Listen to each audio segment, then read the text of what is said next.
یہ جو کل سائفر کیس کا فیصلہ آیا ہے اسلام آباد ہائی کورٹ کی جانب سے، جس کو مسلم لیگ نون نے سپریم کورٹ میں چیلنج کرنے کا اعلان کیا ہے، سب سے پہلے تو اس فیصلے کے حوالے سے ہمیں قانونی پوائنٹ آف ویو سے بتائیے گا کہ کیا معاملات ہیں۔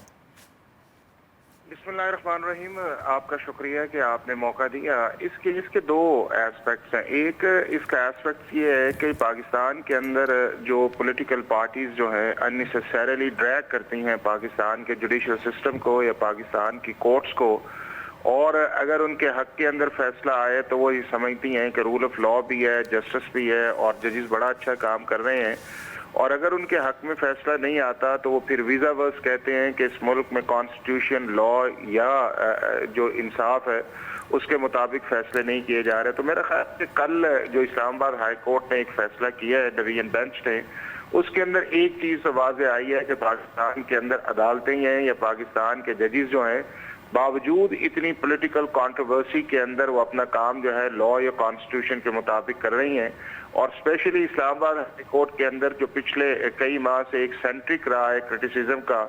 اور ان کے چیف جسٹس جو ہیں ان کے اوپر بڑا کرٹیسائز کیا جاتا رہا کہ انہیں ان کیسز کو سننا نہیں چاہیے یا انہیں اپنی سیٹ سے ریزائن دے دینا چاہیے۔ تو میرا خیال ہے کہ اس کانٹیکسٹ کے اندر اگر اسلام آباد ہائی کورٹ نے ایک فیصلہ کیا ہے تو ہمیں اب اس ملک کے اندر اس بحث کو جو ہے وہ کم کر دینا چاہیے، ججمنٹ کو کرٹیسائز کرنا چاہیے، لیکن ہر وقت جو جوڈیشری ہے اور ججز جو ہے ان کا کانڈکٹ یا اس طرح جو چیزیں ہیں وہ پاکستان کے جوڈیشل سسٹم کو انڈرمائن کرتی ہیں، اور یہی وہ بات سپریم کورٹ کے اندر بھی ہے جہاں پہ ہم نے چیف جسٹس کو اور ججز کو علیحدہ رکھا ہوا ہے، اور وہاں کے اوپر بھی ایک ڈویژن جو ہے پولیٹیکلی کریٹ کرنے کی کوشش کی جاتی ہے جو پاکستان کے انصاف نظام کے لیے کسی بھی طرح مناسب نہیں ہے۔ اچھا حافظ صاحب، آپ نے بھی خود بھی بات کی ہے کہ یہ جو ہم شخصیات کو ٹارگٹ کرتے ہیں، نہ کہ ہمیں ان کے فیصلوں سے اختلاف ہو سکتا ہے، دیگر معاملات سے ہو سکتا ہے، لیکن کل یہ جو سائفر کیس ہے اس میں جسٹس گل حسن صاحب نے بھی یہ ریمارکس دی ہیں کہ ریاست کی سیکیورٹی کیسے خطرے میں پڑ گئی ہے کاغذ گم ہونے پر، اور ایک شخص کو جیل میں بند کیا ہوا ہے یہ، اور پروسیکیوٹر نے اس حوالے سے کاؤنٹر جواب دیا ہے جی کہ خود عمران خان صاحب نے اپنے جرم کا اعتراف کیا ہے یا گناہ تسلیم کیا ہے۔ اب اس سارے سینیریو کے اندر پروسیکیوشن کے اندر آپ کیا سمجھتے ہیں، کیا ایسی چیزیں تھیں، اور یہ جو عدالت نے فیصلہ دیا ہے اسلام آباد ہائی کورٹ نے، اس کے بعد اب مسلم لیگ نون اس کو سپریم کورٹ میں چیلنج کرے گی، تو اس سینیریو میں بھی ہمیں اس کانٹیکس میں بھی بتائیے گا۔